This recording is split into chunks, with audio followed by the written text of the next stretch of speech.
Nigeria is Africa's most populous and largest economy. The United Nations report says it has an estimated population of about 217 million people, with 50.8% of the population men and 49.2% of the population women. With its abundant resources and teeming population, Nigeria has the capacity to be a global economic hub. However, its economic growth has been very slow, making efforts to mitigate poverty futile. Could this be because close to half of its population is underutilized?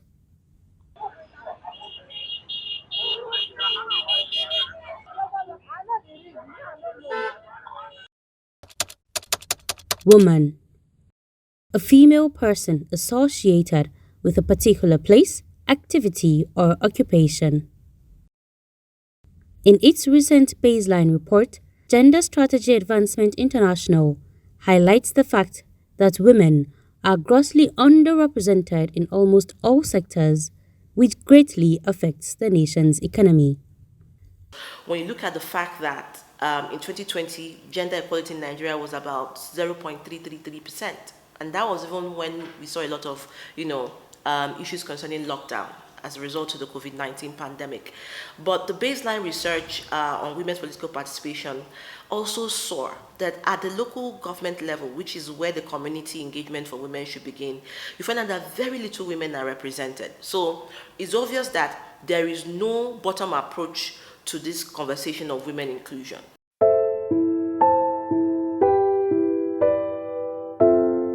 Praise Omari's story gives an insight to the daily lives of millions of women in Nigeria.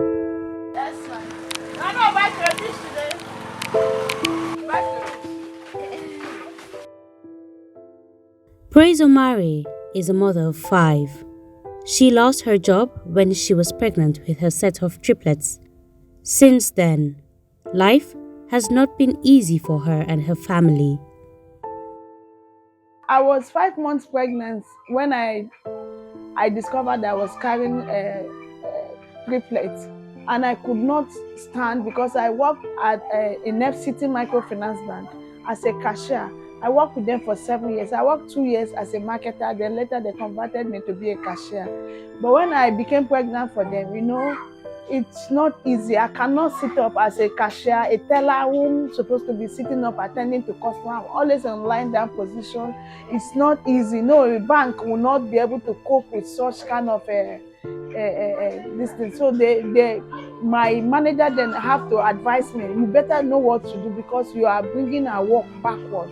With every pressure, the pressure was so much that I have to put a resignation letter. Since I left that job, it has not been easy for me. I have not gotten another one. I gave birth to my triplets 11th of June 2019. And the very day I gave birth to them, my husband lost his job, who happened to be working with one cleaning company. He lost his job on that very day because of retrenchment and all of that. Since then, life have not been easy.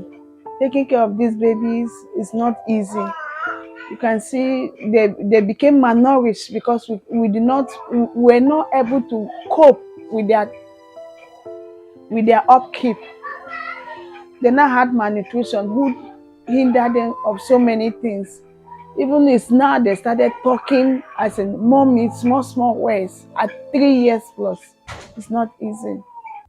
Praise is one out of the millions of Nigerian women who have had to live a life of hardship and rely on petty trading just to survive because they are women.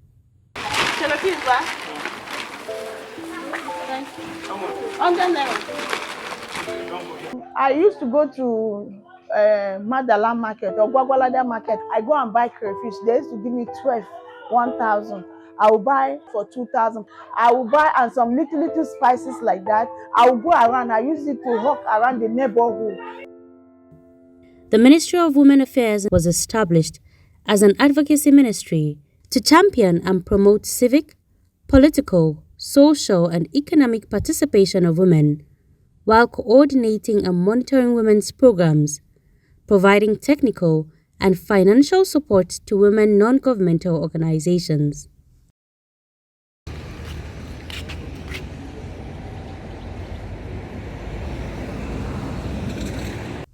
Frustrated by her condition, Praise visits the Ministry of Women Affairs, soliciting for help to boost her business or even start up a more viable business. I've been seeking for help from Women Affairs since 2020, March 17 precisely. I've been going there, and since I went there, after the coronavirus, I I became tired. I didn't go again. So I went back, I think late uh, last year, and they said my file is not cannot be found. So since then I've been going. They said I should write a reminder. I've written a reminder. I've gone there. I attached all the files and I've submitted. They promised to call me. I've not had anything yet. I was asking for a help to start up a business since I have not any job at now. I have no job at hand. So I was asking for help if I can get a grant to start up a business so that I can take care of these children. Because since they are malnutrition, the doctor has warned that we should be feeding them 2 hours so that they can be able to come out of it. That because even if you can look at their hair now, the thing is not totally out. We are just trying to cope. On 3 occasions that Praise was at the ministry, she was told that her file had been worked upon and the permanent secretary had approved some things for her, but was always told to come back the next day, only to be given frivolous excuses for why she couldn't be given those things approved at the moment. Praise has lost hope of getting any help from the ministry that is expected to look out for women and empower them. The Ministry of Women Affairs has done its bit in advocating for gender equality and mainstreaming issues that concern women in the nation, most especially by publishing the National Gender Policy. What is the role of the gender, policy in Nigeria? What has the Ministry of Women Affairs been doing, and how have they stipulated their action plans down to the community level? If they have, it's obvious that there is no outcome. It's obvious that the numbers that we are seeing online, bandied by several of these agencies, does not equate to what's in real time.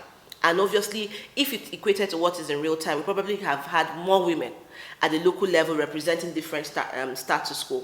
Now, we also did, it is also instructive that this conversation is coming up at a time even when Nigerian women demanded 35% affirmative action and won at the High Court. But then you can see what the federal government did, went to appeal the case, at the Supreme Court. And the question is, really, do they mean that they do not want equal spaces for women? Is there no political will from the obvious for actually addressing gender, inclusion? Regarding women empowerment, the ministry is yet to practically adopt strategies which will integrate women into existing structures which can allow women pursue high-end careers as executives instead of the menial women empowerment programs it develops and executes.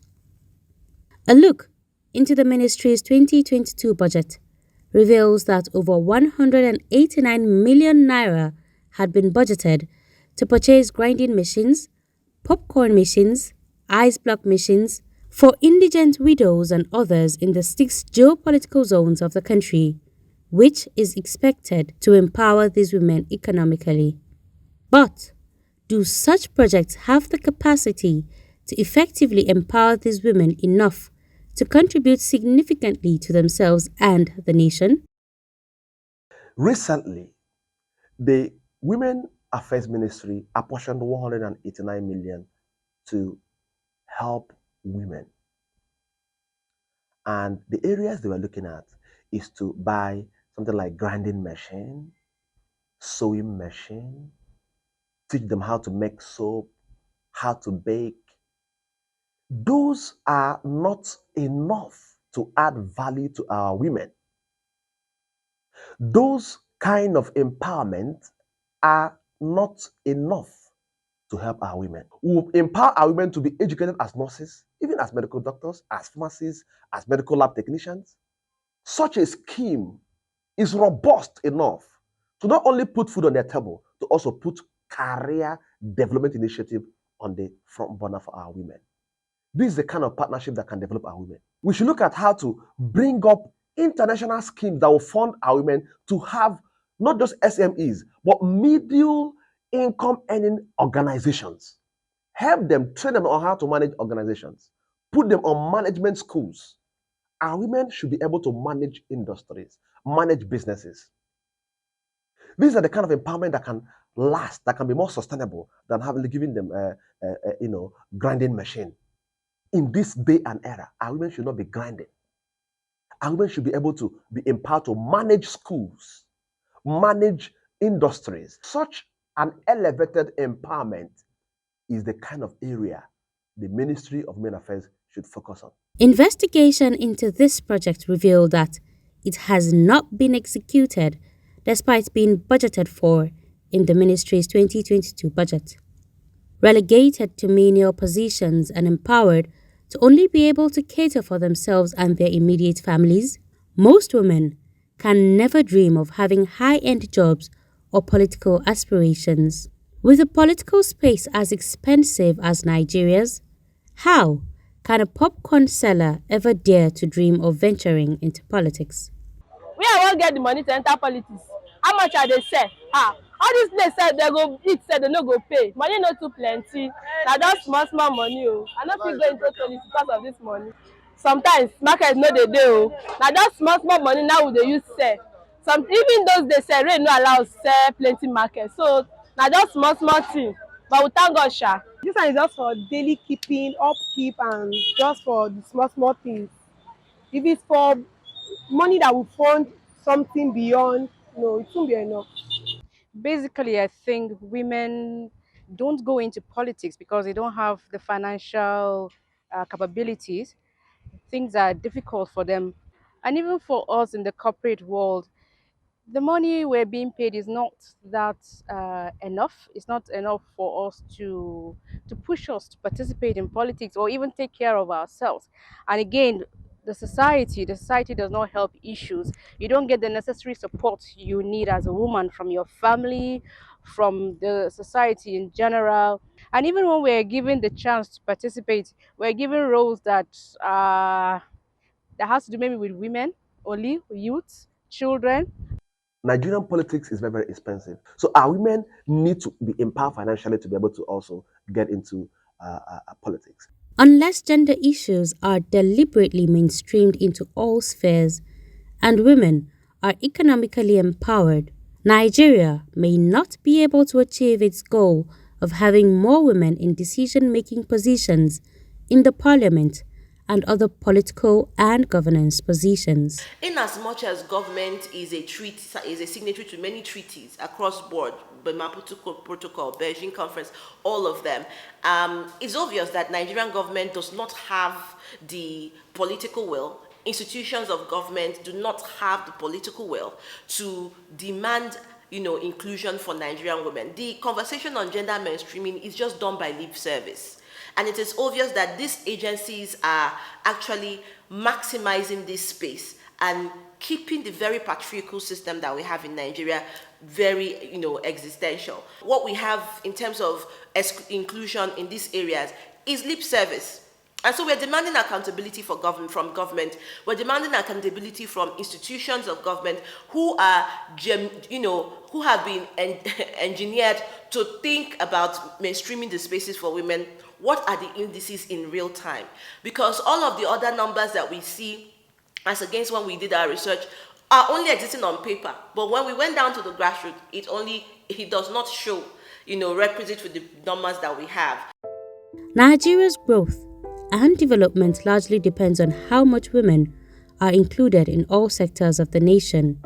Because 2 heads, they say, are better than 1, and no country can succeed when close to half of its population is relegated and underutilized.